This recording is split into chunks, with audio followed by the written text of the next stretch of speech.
Hey guys, it's Missy from the Book Rat, and it's time for Book Chat. Fairy Tale Fortnight starts in just over a week, and I know you're probably sick of hearing about fairy tales, but that's too bad, because I'm totally commandeering this month's Book Chat for Fairy Tale Fortnight, because it'll be over before next month's Book Chat. Sorry if you're sick of hearing about it, but this is my chance to convince you that you should be reading fairy tales. So this month, I thought we would take on genre recommendations. I'm doing fairy tales, you can do whatever you want, of course, but I just kind of want to focus on some of the reasons that maybe you're not reading fairy tale retelling, things that maybe have put you off. So maybe you think they're just for kids, maybe you think that they're all just girls in frilly big ball gowns and eager princes.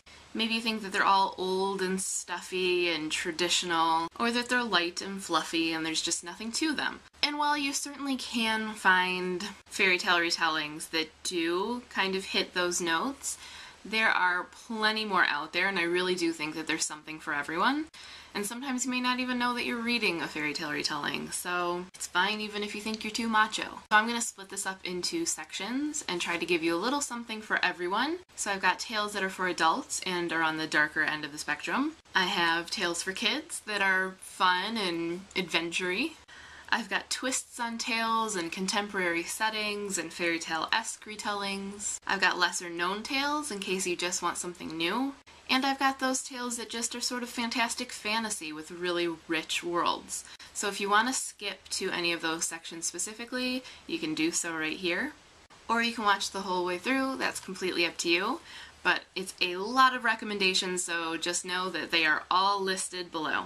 Keep in mind with all of these are just some of the ones that I know about or happen to have, but there are plenty more out there, lists upon lists of books for you to read. So maybe you are an adult, and you are a very serious adult, and you think fairy tales aren't for me, that's kid stuff. Turns out, you're kinda wrong. There are so many fairy tale retellings that are very dark and not for kids at all, or are easily crossover books into adult territory.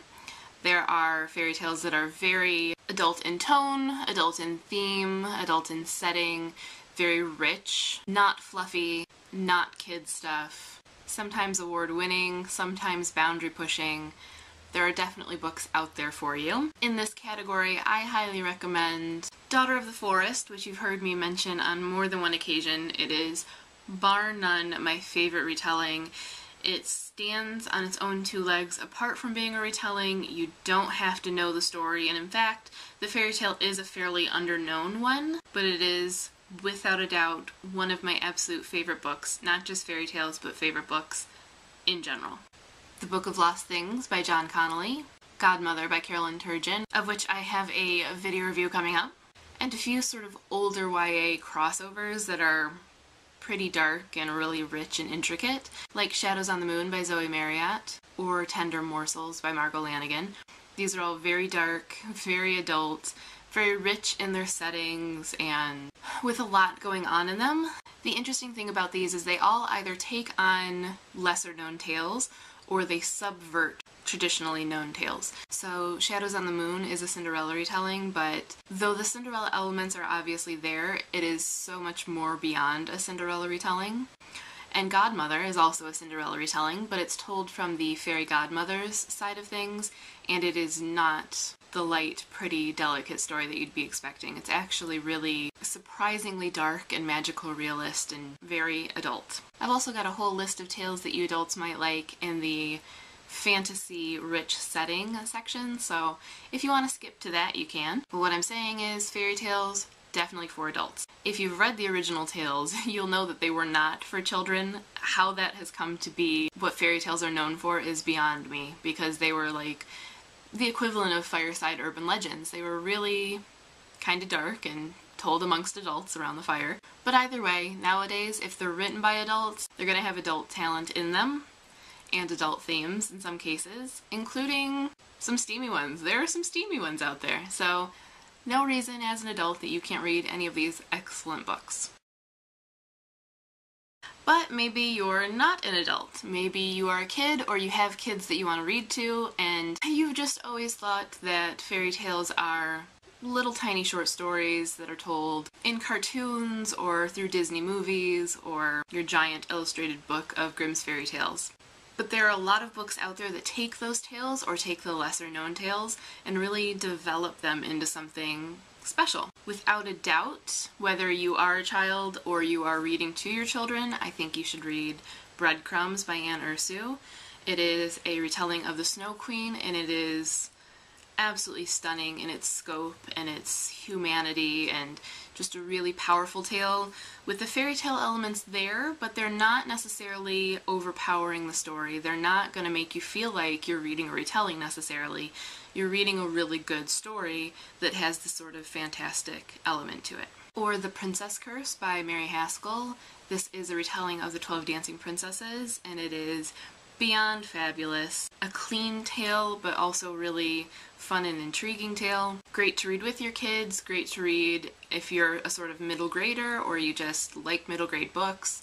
It's got good adventure, a really great heroine, and just stellar setting and sense of place. And yes, there are tales out there if you have boys or if you are a boy. The Hero's Guide series is definitely boy-oriented and well worth the read if you are a boy, as is A Tale Dark and Grim, but there are all kinds of fairy tales out there, retellings, fairy tale-esque books that are great ones to win boys over. But maybe it doesn't matter if you're an adult or a kid, maybe you're just like, they're all the same, we know the stories, it's been done. Well, there are plenty of lesser-known fairy tales out there. I mean, go through a copy of Grimm's Fairy Tales, or Hans Christian Andersen's fairy tales, or Charles Perrault's fairy tales.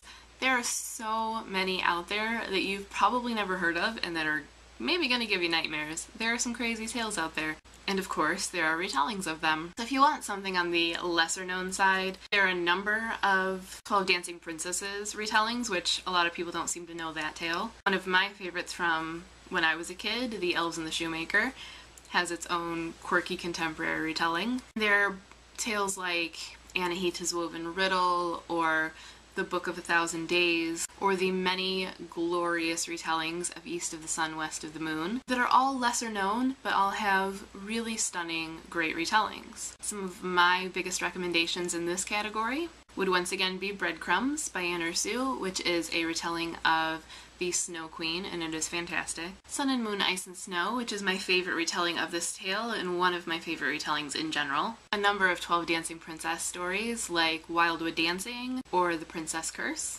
I think these two are real stunners, and definitely worth your time, whether you know that tale or whether you like fairy tales in general. But if you want something a little more traditional on that end of things, there's also Entwined and Princess of the Midnight Ball. There's a really good retelling of the story The Goose Girl, called The Goose Girl, which is by Shannon Hale. A little odd, a little darker tale, but told in a really fun, enjoyable way. Or there's the recently released Strands of Bronze and Gold, which is a Bluebeard retelling. Some people are familiar at least with the name Bluebeard, not a lot of people know the tale, but this is a really great take on it, and one that stands alone apart from its tale, as well as being a really good representation of the tale. A lot of those are on the more traditional side though, so maybe you just don't like that sort of old-fashioned, older setting, the tradition and the dresses and the courts and all that, but there are plenty of contemporary retellings, or even futuristic retellings, like Marissa Meyer's Lunar Chronicle series. Fantastic retellings that are set in the future, dealing with cyborgs and spaceships and things that you would never think would work together with fairy tales, and they end up working brilliantly. A Long, Long Sleep, which is a sort of futuristic Sleeping Beauty story, but if that's a little too out of the box for you, there are also contemporary retellings, like Alex Flynn's fairy tale retellings, which are very frothy and fun and contemporary and very quirky, or Jackson Pierce's fairy tale retelling series, which have the added bonus of being a little bit darker, a little grimmer. Godmother, which I mentioned earlier, which is a contemporary setting, but it also has some spins to it, and I think definitely would appeal to those looking for something a little bit different. Or maybe you don't want contemporary, but you just want a little spin, like Melinda Lowe's Ash, which is a sort of LGBT retelling of Cinderella, or Jane Yolen's Briar Rose, which is a Sleeping Beauty tale set during World War II. But whether you're an adult or a child, whether you want traditional or contemporary, there are so many tales out there that just have this great sense of setting, this really rich detail and rich characterization, beautiful language and storytelling, and just great heightened fantasy. And I think really those should win everyone over. So again, things like Anahida's Woven Riddle, Wildwood Dancing and Daughter of the Forest, or Heart's Blood, which is a Beauty and the Beast tale, but as with everything else she writes, just great, fantastic world building. Shadows on the Moon, etc. There are plenty in the lists that I've already mentioned that are definitely very rich and detailed and glorious in the telling. But there are also those that are sort of historically set in different time periods that make them really interesting. Things like I, Coriander, which is set during Cromwellian England and really captures the sense of place and the narrow-mindedness and fear-mongering of the time. Or Elizabeth C. Bunce's A Curse Dark as Gold, which is the Rumpelstiltskin tale reset during the Industrial Revolution, which was a really cool setting to place it in. Or Jody Lamb's Titan Magic, which is sort of half Jewish folklore, but also somewhat Snow White, Sleeping Beauty-ish in some aspects, and is really, really rich and detailed and has just a great fantasy setting. Or maybe you're just like, I just don't want the word fairy tale attached to it, but I do like some of those elements. In which case there are plenty of fairy tale-esque books out there that will be perfect for you.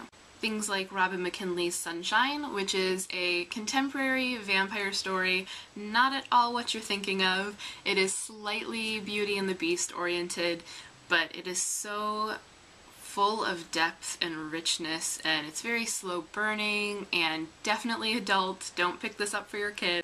But just really sort of impressive in its scope and with insanely memorable characters. Or Lips Touched 3 Times by Laini Taylor, or just about anything really that Laini Taylor has written. They all have these sort of fairy tale-esque settings and themes and sort of folklore and mythology bases to the world building, combined with Laini Taylor's gorgeous lyrical writing, which is very fairy tale-esque. And if none of those do it for you, there are so many fantastic anthologies out there of great short stories, great retellings. It's a fantastic way to find new authors or to find out about a new tale, get some twists on old favorites, or just sneak in a fairy tale really quickly without committing to an entire full-length novel. Basically what I'm saying is there are a ton, there are so many different types out there. There really is something for everyone. I truly, truly mean that. If you disagree, if you think there is not a fairy tale out there for you, please comment and I will find one for you. It is out there, I guarantee it. So there will be a linky to post your video responses, but that's not going to go up until the 25th because I want to include this video as part of Fairy Tale Fortnight. So until then, just work on your blog posts or vlog posts if you want to take part in this month's book chat. The vlogs, of course, you can link as a video response below so that I can find them and link them up on the linky when it goes up. Blog posts, you'll just have to kind of remember and just hang on until that linky goes up. But also, remember, you don't have to just do fairy tales. You can do any genre that you want. You can treat it as I did, just giving recommendations for different types of people, or you can do a, if you liked X, you should read Y type of genre recommendation. Whatever genre you think needs some love, whatever genre you feel like you have a lot of knowledge in, whatever it is, feel free to make it your own, and make sure that you let me know about it, tweet me a link it up, whatever, so that I can find it, get some good recommendations, and comment and share the love, of course.